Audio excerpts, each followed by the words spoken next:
I started sculpting at the age of 3. My mother also was a clay worker, and so the clay was there. It's traditional around Pueblo people, I think. But I couldn't speak. I was very frustrated as a child, and I began creating little figurines out of clay to speak for me. And I found very quickly that it was a good way to communicate. And so I never thought of I'm going to be an artist or I'm going to learn how to sculpt. I was trying to communicate, and that's how I began to sculpt.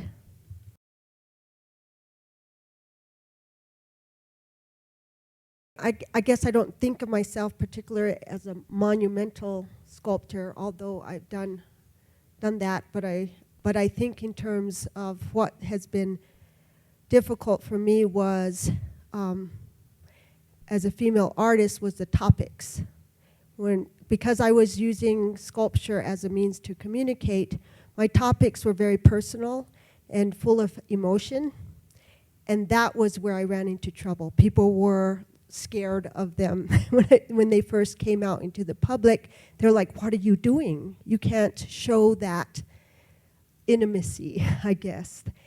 People were used to art being more cold and distant and just a composition, and I was touching on emotional issues that I think, again, is a female thing. And I think the male-dominant view of art and what art is tended to shy away from what I was doing.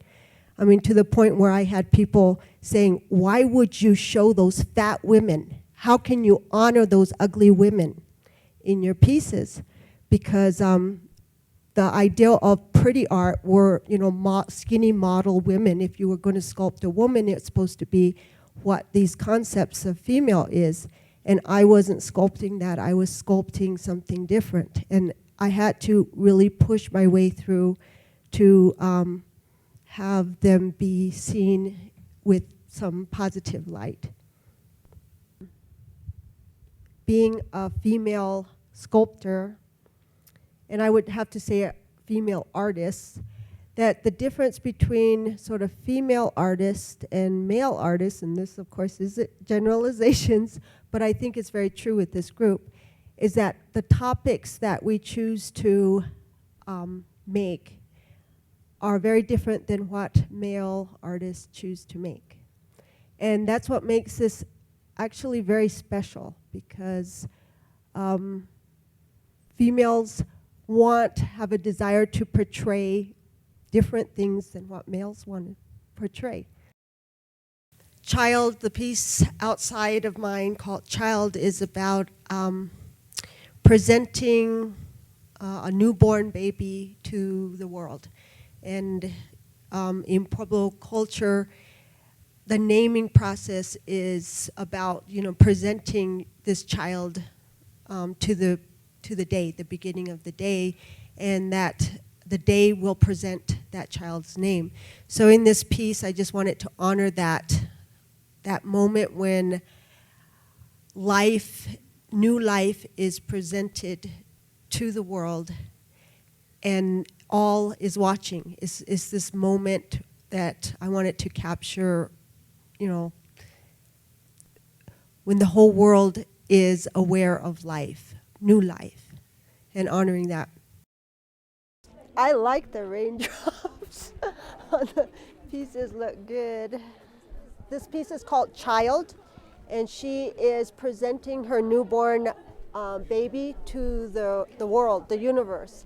It's kind of a ceremony that happens in Pueblo societies of naming the child, and you name the child by presenting it to the dawn of the day, because it's kind of like the world is opening its eyes on that day, and when it first sees this new child, it will send some sign or some message that will tell you what the child's name is.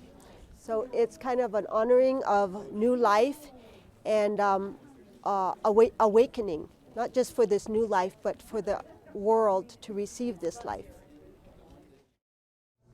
This is Grace Adorned.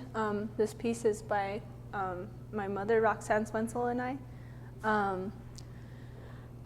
My mother, Roxanne, did the main ceramic elements in the middle of the woman, and I came back in and decorated this piece. And I used found objects and power objects, pieces of clay that I have imbued energy into. And the intention behind this piece was about understanding or sort of gaining awareness of our blessings in the world and our nature of blessing others, and also the responsibility for accepting blessings. And this piece here is one of those energy or objects of power that it is at the sort of whim of the blessing is falling into that, is being born into that blessing. That is what Grace Adorned represents. To add to what Rose was saying, there's something so special about working with somebody on a piece. And not only just somebody, but my own daughter. And when we created this piece, it was very exciting to think that I would make the mom, the main figure, and she would do with it what she felt would honor her.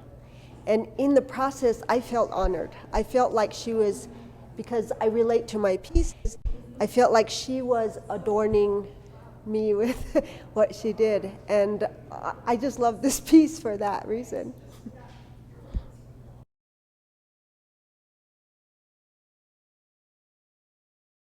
In 1989, I helped start a nonprofit called Flowering Tree Permaculture Institute. It was located at my house in Santa Clara Pueblo, and the purpose of it was to implement sustainable systems according to permaculture. As the years went by, being that I am a Native American, I was interested in how my people sustain themselves throughout thousands and thousands of years in this climate. And part of that journey was saving seed of our ancestral crops. I've been a seed saver for over 30 years now. And along this journey, I was studying these plants and these seeds, and I realized something very profound. The thing that got to me was that the seed was adapted to the environment deeply. That you can't just take something and put it someplace anywhere and have it be fine. That the context was important. Well, this got me thinking about a lot of these connections that are made through, just the seed saving aspect, but also how it is that a people thrive in a particular environment. And Pueblo people are lucky because we did not get relocated like most tribes in this country got relocated and taken out of their context into a whole new environment where the plants and foods and animals are all different.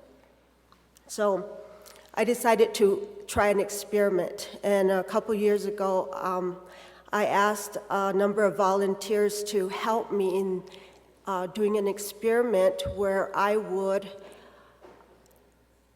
put our people back with their original foods. And we called this the Pueblo food experience because we were dealing with Pueblo people from the area, and I asked them to only eat their original pre-contact food for 3 months and see what happened to their bodies. After 3 months, we went and got our blood test done again, and it blew us away. We had no idea how successful this would be.